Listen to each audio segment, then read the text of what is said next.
Hello, this is part 2 of my last video. So last வீடியோவில் நான் இந்த ஜேர்னினை அரவாசி ஜேர்னிக்கிட்ட நான் உங்களுக்கு ஷேர் பண்ணேன். ஸோ இன்றைக்கி நான் என்ன சொல்ல போகிறேன்னா ஸ்டெப் பை ஸ்டெப்பாக சொல்ல போகிறேன். ஸோ நான் விசிட்டிங் விசா ப்ரொசீஜிங் செய்கிறதுக்கு முதல் நான் IELTS எடுத்து ஒர்க்கிங் விசாவில் வருவோம் தான் ட்ரை பண்ணினேன். ஆனால் எனக்கு ஸ்பான்சர்ஷிப் பண்ணுறதுக்கு யாரும் இல்லாத ஒரு கட்டத்தில் ஓகே இவ்வளோ காசு கொடுத்து ஏன் வருவானுன்னுட்டு நான் என்ன செஞ்சேன், விசிட்டிங் விசாவை ட்ரை பண்ணேன்.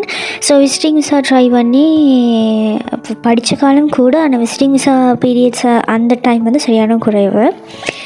ஸோ அந்த ப்ரொசஸிங் நடந்து கொண்டு இருந்துச்சு. நான் விசிட்டிங் விசாக்கு என் வேலை, படிப்பு அண்ட் எல்லாமே அப்ளிகேஷன் எல்லாமே நான் ஏஜென்சிகிட்ட கொடுத்து ஸோ எல்லாம் செஞ்சேன். ஸோ எனக்கு ஒரு 2 to 3 மந்த்துக்குள்ளே எனக்கு 1 மந்த்துக்குள்ளே எனக்கு விசா அக்செப்ட் பண்ணி வந்துட்டு. ஸோ நான் ஃபினான்ஷியல் இஷ்யூஸ் பட்டு கொண்டு இருந்ததால் நான் என்ன சொன்னேன், நான் வர போகிறேன்னு எனக்கு நேரத்துக்கு டிக்கெட் கொடுத்தாங்கன்னு. ஸோ ஓகேன்னு சொல்லி அவங்களும் அக்செப்ட் பண்ணி எனக்கு நேரத்துக்கு போட்டு தந்தாங்க. ஸோ அந்த டைமில் நான் என்ன செஞ்சேன்னா, ஓகே நான் ஃபாரின் போக போகிறேன்.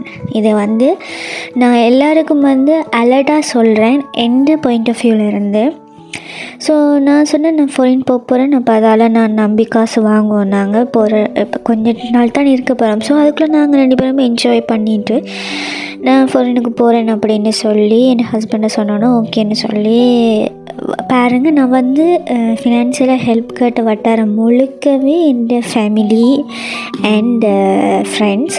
ஸோ நான் அவர்கிட்ட ஃப்ரெண்ட்ஸ்கிட்டையும் ஃபேமிலிட்டையும் கேட்ட உடனே எனக்கு காசு தந்தாங்க. ஸோ நானும் தெரியும் தானே, ஃபுல்லாக ஃபேமிலி ஹஸ்பண்ட் ஃபேமிலி ஃபுல்லாக ஹஸ்பண்டை கொஞ்சம் தரக்குறைவாக பார்க்குறது, கொஞ்சம் இல்லை ஃபுல்லாக.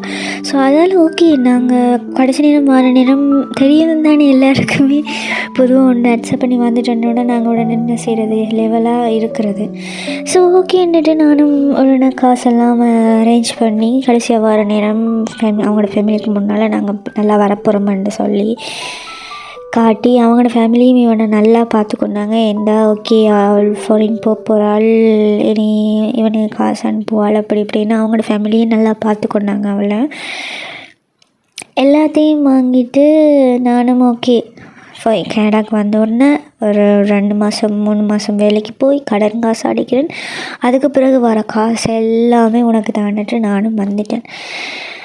ஃப்ளைட் எடுத்து டிக்கெட்டை போட்டு எல்லாம் செஞ்சு இங்கே இமிக்ரேஷன் அடியில் எல்லாம் எனக்கு இங்கிலீஷ் கதைக்க தெரியும். ஏன்னா நான் 1 year இங்கிலீஷ் கோர்ஸ் படித்தேன். நான் IELTS, அதால் எனக்கு இங்கிலீஷ் சரளமாக கதைக்கிறதுக்கு வந்துச்சு.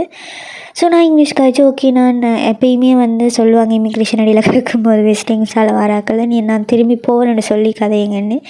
அதே மாதிரி நானும் திரும்பி வரணுன்னு சொல்லி கதைச்சு இங்கிலீஷ் அறிவை கதைச்சு ஒரு மாதிரி நான் கனடாவுக்கு இறங்கிட்டேன்.